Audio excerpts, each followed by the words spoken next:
It is a wonderful night to talk about the NFL. Mm-hmm. And with the NFL comes AFC North predictions now. And we must start with, are the Steeler fans a wee bit right about Mike Tomlin right now? What do you think, Rob? We're going to start with you tonight. So, like, here's the thing. Like, everybody's been talking about how Mike Tomlin has never had a losing season. He's only had winning seasons, only been based or non-losing seasons. Like back when they basically had 16 games where you could beat 500. He could do something like that. But the thing about it is, Mike Tomlin would do things where you're not gonna get too far over that hump. Like, he hasn't won a playoff game in a while. He hasn't basically gotten his team to where they've gotten any kind of real big success. They've kind of stayed the course and here and everything like that. And I was thinking, like, are they right? Are Steelers fans right to basically want him out of there? Because when you're talking about a team that basically is not getting over the hump, is just kind of treading water, is just getting right enough to where basically, they are not bad.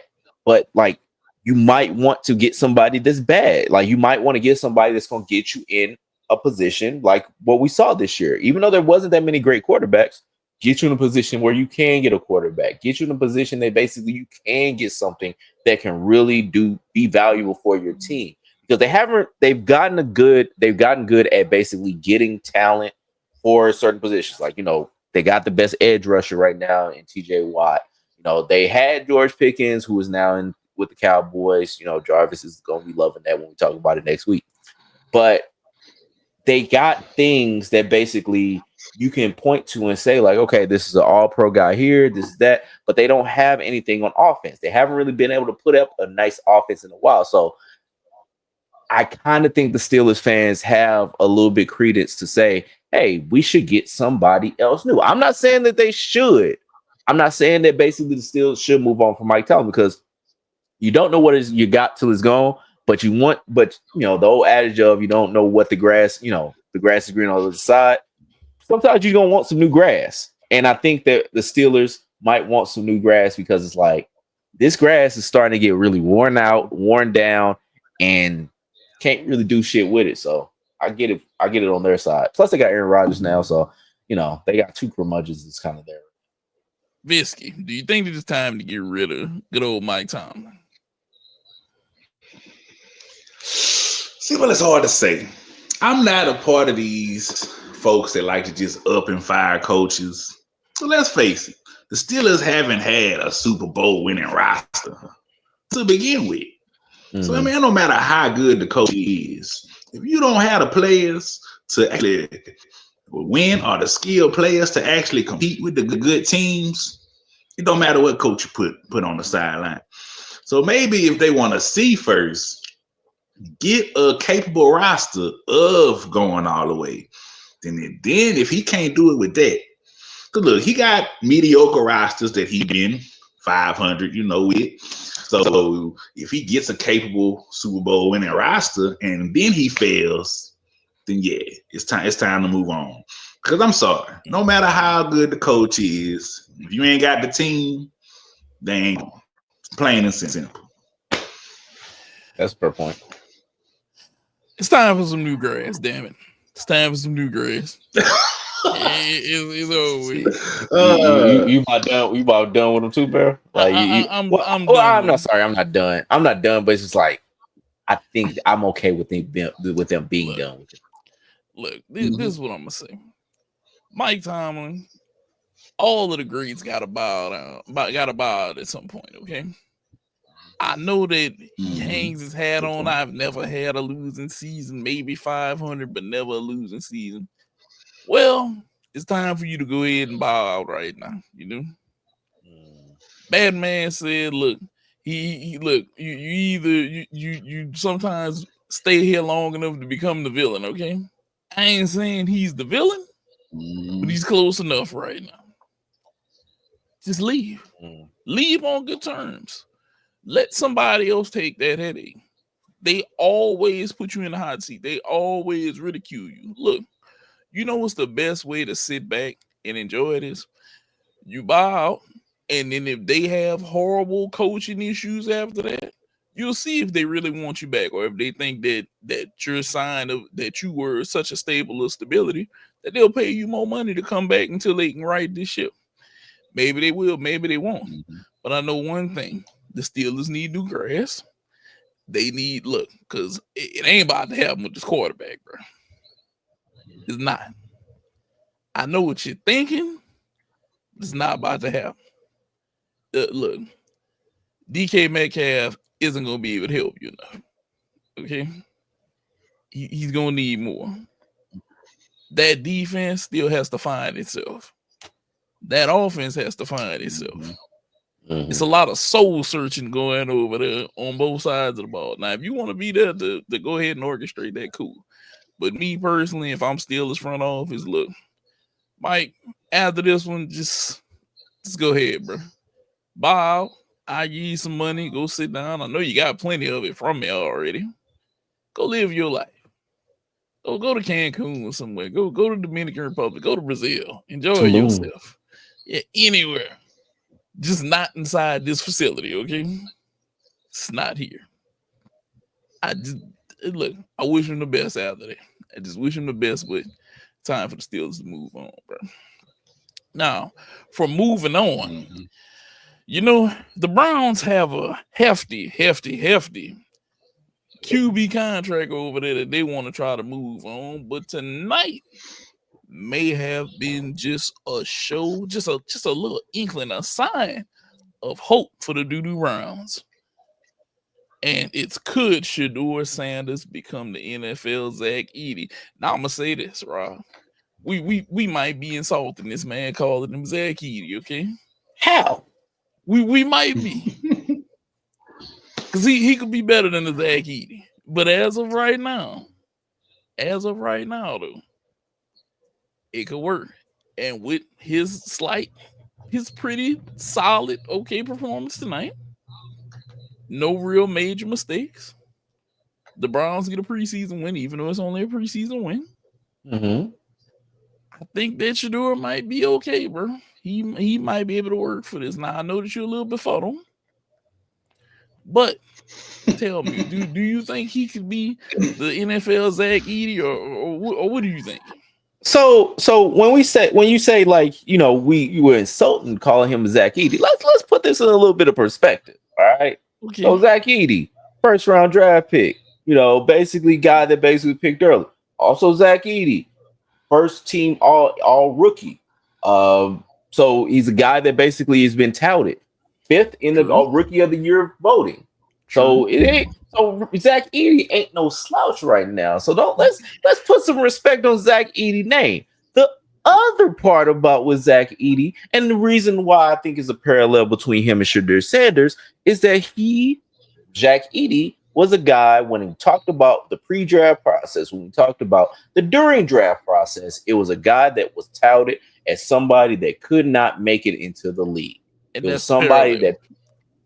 And we said like, and it was said like, hey, we said on this show, Bunch's House personally said on this show, said that basically he wouldn't be able to make it to the league because he got feet of stone. He ain't gonna be able to run up and down the court. He ain't gonna be able to do anything. And look at what my Hayden did, huh? It was another case of my Hayden basically making that man into something. You are welcome, Zach Edey. But I digress. But the thing about it is with Shedeur Sanders, and tonight he played absolutely great. I'll say great. Excuse me. Because I know people gonna be like, he didn't play so great. He played against preseason. That's why I didn't say great. That's why I didn't say great. I say solid. And so I'm a 3-2-1. He played all right. Especially for his first game being on an NFL roster, playing against NFL talent. Played the whole first half against the Panthers tonight. Did well. 2 touchdowns. Had really nice drives. Had some mistakes, basically, and had some pre-mistakes that I would say, because, he kind of holds the ball out when he's trying to basically make the play, extend the play and everything like that. But he played well, and he was a guy that was also talked about. Doesn't have the physical characteristics, holds the ball too long, is going to basically, be somebody that cannot really thrive in this NFL as a guy that doesn't have great passing ability. Is accurate, but a guy that doesn't have the measurables to basically stand in the pocket with the people that are going to be coming out and rushing him. Can he basically, is he going to be all rookie player in the NFL? I don't think so. That's if he makes the team. That still is to basically be said and still to be done. But as far as a guy that basically might be able to do it, he might be the closest thing to it. Like, this is a guy that was very much told, oh, well, he ain't gonna be able to make it. He ain't gonna be able to do anything. He sucks. And he basically played at least one game well. Now we're gonna see what the next preseason game is gonna be, whether he does play, whether they put in Dylan Gabriel, whether they go with somebody else, whatever. But it's a possibility that if that man starts in the season, we could be talking about a guy that is going to basically be touted and be up there, maybe in the rookie of the year, balloting, maybe up there as far as like within the AFC North. Saying he might be NFL Zach Edey. Bisky, do you think that he's the NFL's Zach Edey, or do you think this is maybe just a little flash in the pan?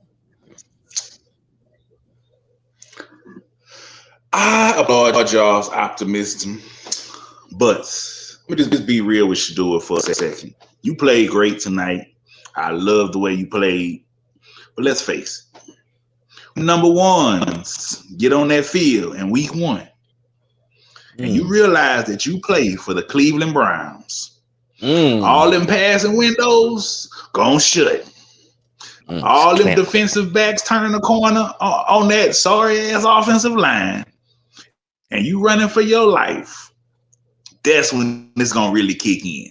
Now, I think he played great, but he is not gonna get his experience until all of the number ones on the field, and he really sees them small pass windows, them speedy defensive ends coming off the corners. That's when he's gonna really know, I got to play for my life.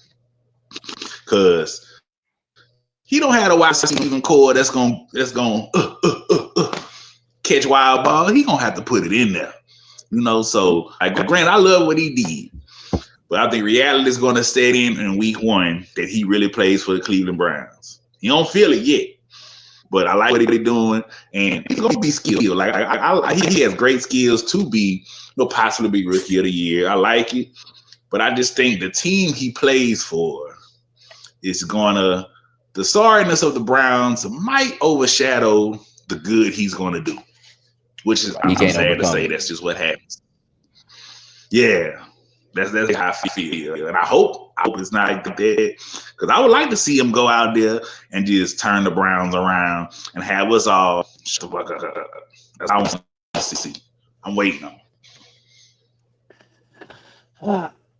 It's gonna be interesting. It's definitely gonna be interesting to watch. It really will. Now, with that being said, from the Browns to the Ravens, I'd like to say this. This is gonna be another good Ravens season with lack of results. Okay. The Ravens, guilty of running back high numbers. The freight train, Derrick Henry, 2-time MVP, Lamar Jackson, just doing this thing. But the Ravens fail. They trip every time. They're running up the stairs to get ready to do the Rocky, and they trip and fall on their face. Right before they even get up there to the top step, before they even start bouncing around the shadow boxing, they fall flat on their face. Okay? I feel like this is going to be another year where all they do is start to stretch out to grab it. And then they go, oh, got to be quicker than that. I don't see them winning even this year. And it's going to be some Ravens fans out there who are going to say, I disagree with you, because we're always in the hunt for the title. Tell Joe Burrow that. Tell Josh Allen that, and just eat it. Just eat that. Because I've been listening to the uprising of Ravens Nation. We're going to win it this year. Yeah. But we didn't get past Josh Allen. No. and Josh Allen got smacked by the boy wonder Patrick Mahomes, greatest QB I've ever watched play. So what makes you Raven fans think that y'all go get to it? Just an observation. My bro Migos here will elaborate and tell me what they think if the Ravens have a chance this year. But everybody has a puncher's chance. Maybe not a real logical chance. But so far, every year y'all start swinging, somebody clipped y'all with the Mike Tyson, the Deontay Wilder. They hit y'all with the eraser cannon and get y'all up out of here. Bisky, do you even think that they could make it? Do you think what's the chance that we see the Ravens in the Super Bowl this year? I think they got a great chance. You know why? Why are we giving the Bills credit for being in the same boat? Like it's only so many times they gonna get there and lose the AFC Championship game. So the Bills keep going and flopping.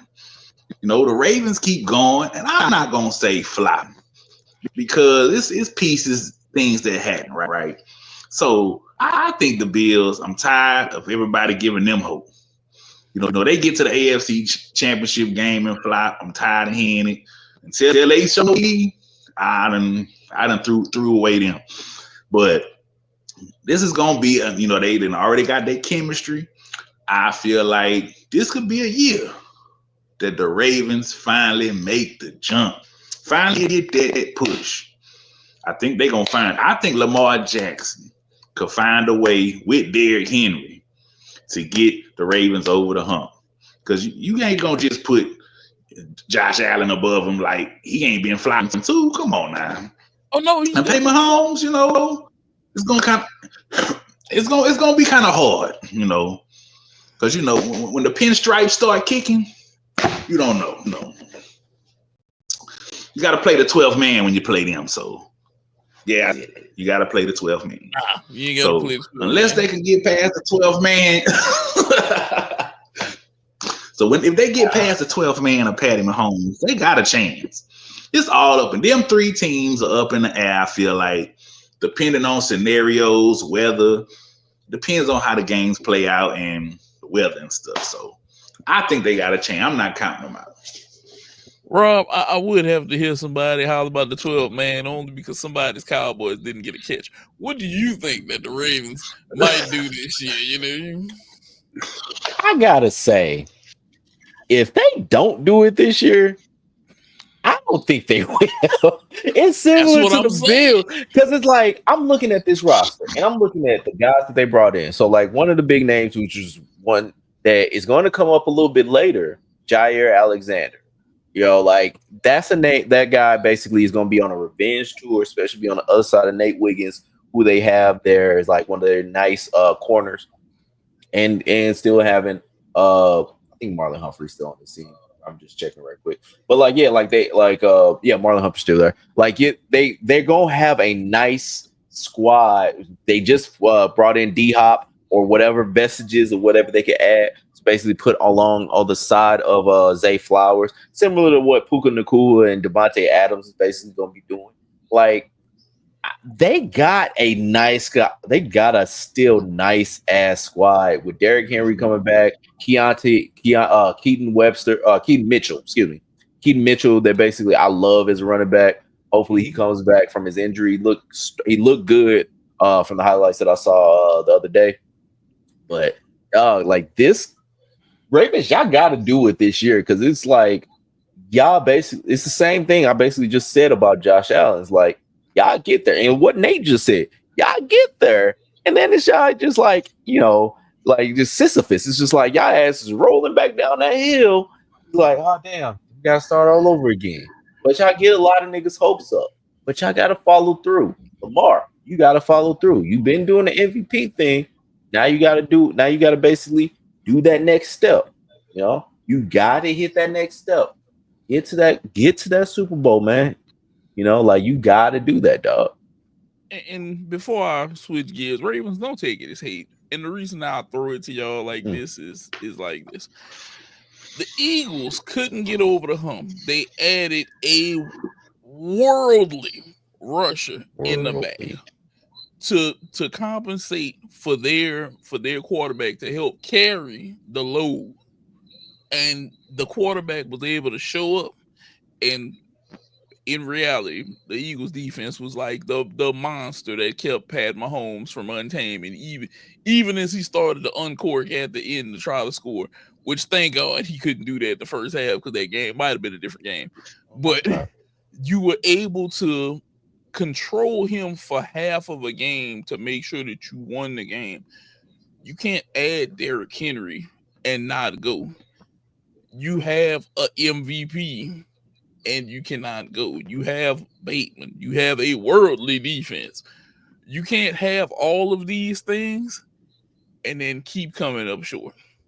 And Josh Allen, don't think that I like you either, because I'll shoot and kill a Buffalo Bill anytime. Buffalo's can't good. I ain't afraid of Bills Mafia. Y'all just a bunch of unruly animals as far as I'm concerned. But you're going to have to fight your way out and then win. And I will say this, even though one of my bros, Rob, thinks Patrick Mahomes is on a down season this year, don't be surprised if he comes out with a fire lit up on them, new haircut, new him, and he tries to go back to the Super Bowl again. If there's a team who could possibly do this again, it's them. And if you have to face or deal with that monster, he don't play once he get there. He don't play. Counterpoint.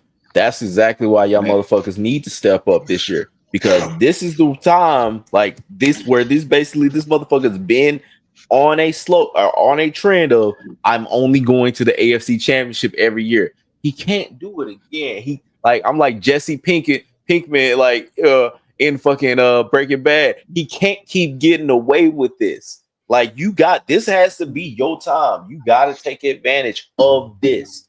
Do it now, because it ain't gonna be that many times in the future. This motherfucker gets on another trend, he's going to get back on another trend, and you are going to be waiting outside in the rain talking about, oh, well, I could have. You got to get it now, dog. Yeah. Look, I'm a firm believer in this, and some people will say, oh, you just riding on the Chiefs. No. You watch Patrick Mahomes play. Whenever Patrick Mahomes goes on a bender for seasons, he is in your ass 24/7. He is there. He's not going away. He's not. Look, you say do not pass go. He passed that bitch 6-7 times. He collecting a couple racks. He's Jesus on cleats. He is Jesus on cleats. Like, you gotta basically. There is nothing comparable to that nigga right now. Your window is short, and you have to remember that, because your play style is different than his. So your body at some point taking hits from running is going to wear down. This motherfucker body, he only take off whenever he needs to. And some bitch is fast. Build off beer. Just that's all he does. Like, he drinking and he'll dip out of bounds. He ain't trying to run into nobody. He'll dip out of bounds if he runs. So Lamar run into somebody. Yeah, he does a lot of sliding. He's one of them dudes. I think he might play till he's 38 at a high level, and he's going to be. Oh man, we got to deal with Patrick. It's a serious thing to deal with him. But from the Ravens to them old Bengals, the Bengals should have chased defense instead of offense. Rob, you put this here, and I cannot agree more. I understand the power of friendship, and I understand basically wanting to keep cohesion and chemistry together. They could have divvied out some of that motherfucking money to give to some motherfuckers.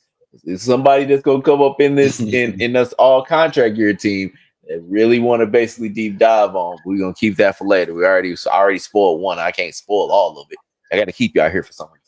But no, like they did not really go after defense as much as they should. They went out and got Shamar Stewart in the first round, grabbed that motherfucking kicking and screaming to sign a motherfucking rookie deal. But basically, yeah, Like they did not really tackle as much as they could. They really need to refresh that defense that was putrid. That was the part of the reason why they basically were outside looking in, even though Joe Burrow tried to be a miracle worker and basically get them to where they get them into the playoffs.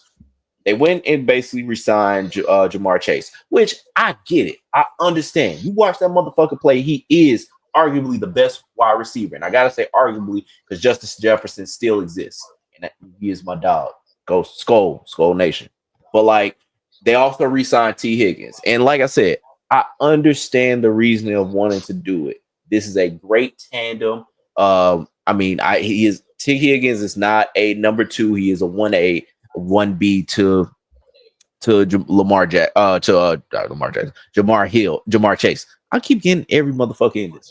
It's nighttime, but like Jamar Chase is that dude, and especially when you compare him on the other side of that, it's like, yeah, you want to keep that together, but you really want to basically have something because you can't boat race motherfuckers all the time. They needed to go basically get more defense. They needed to go after some free agents that basically can really replenish their defense. They needed to basically not just Shamar Stewart, but just get every motherfucker they could find on defense in that draft. Just something. Because, yeah, this ain't going to work out well. And you're going to basically see 30 points a game basically being given up by Cincinnati. And that being a going notion.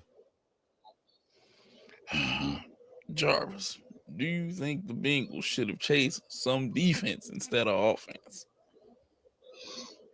I couldn't agree with Rob more because nothing pisses me off than seeing multiple 25-point losses. You shouldn't score 25, 30 points and still lose the game. Come on now. The Bengals front office, they're going to waste this trio and they're going to let them age if they don't get defense to help them. You like you say, you can't have them going into a shootout every single week, a shootout to make the playoffs. Like, come on now. If the quarterback gonna get you at least 10, you got to have a defense to say we got you back. That 20 gonna be good enough. But no, he got to go get 50 because y'all ain't got nobody that can stop the ball. Come on now, don't waste it. Because Joe Burrow, he gonna be good for a long time. Jamar Chase gonna be good for a long time. I honestly don't think they needed T. Higgins. I think they could have separated and got somebody a little cheaper, because Jamar Chase, I don't care what you say. You could throw the ball to him and ain't nobody going to stop him. So I feel like they got somebody a lot cheaper. And they probably could even went to free agency on defense to get somebody that defense, because don't waste these prime years. Because you ain't got no defense to help out your offense and get back to the Super Bowl. Because you got some talent. And to me, if they had the defense, I feel like that would be the team to knock Patty Mahomes out the way. That would be the team that you need to watch out for. But since you don't have any defense, might be looking at another 8-9 win year. You never know, because all their games end up being toss-ups. And that's the sad way to lose, toss-ups and not make the playoffs. So get some defense. Come on now. What you doing? Yep. So, I want to read you guys a couple stats. 348 net yards a game. 348 net yards a game. That's how much their defense gave up. Is that bad? It's that bad. That bad. People averaged. Well, look, you're giving up 348, and of that 348, you're giving up 223 in the air on average, and then you're giving up 130 on the ground on average. That's Drano. Like they running through y'all like week old milk. Yeah. There's only 1, 2, 3, 4, 5, 6, 7. 7 teams worse than them. Okay. But to say that you're a high end offense with that bad of a defense, you are, and look, sorry, Jarvis, I gotta throw you down here. They're down there with Dallas, with Los Angeles, with Chicago, with Indianapolis, New Orleans, Jacksonville, and Carolina, who all had horrible seasons last year. Booty. That's where you are, and they managed to make the playoffs with that bad of a defense, but they struggled the whole time. All offense. They could have gave up some offense to go get defense, though. It doesn't matter how you cut it. Mm-hmm. No matter how I look at this, Cincinnati, you paid T. Higgins, you paid other people, but for what? Yeah. But for what? That's going to be the question. Because unless you're going to score 35 a game, because you're going to give up damn near 30, you're going to have to score 30, 35, 40, unless this is about to be the most potent offense that we've ever seen in our lives. And you're going to put up almost 40 a game to win 10, 11 games? It's not worth it. I know other people may think differently, but I'm sorry, T. Higgins. I would have tried to package you for as much defense as possible. Yeah. I can try to find me another receiver. I could have went to the draft. I can get one in the draft. I can develop a number 2 receiver behind Jamar Chase. I can develop a number 2 behind him. I can go try to find a vet somewhere. I can't keep throwing on offense and throwing on offense and throwing on offense. We just watched the NBA team go through this in Phoenix. Hey guys, let's add Bradley Beal to 2 guys who are already a lot of offense, and we're gonna win. And you didn't even make the playoffs. Yep. That's where we're headed right now, Bengals. No playoffs, 35 points a game, give up 30, 40 points a game, and then everybody's gonna be sad in the locker room. That's what we're looking at. I don't know. Maybe, just maybe. Trade tickets. It just throw that out there. Throw it out there. Somebody would want him. Maybe even the Bears, who may have picks. Anybody. Someone is going to have something to give you to further that defense. Anything.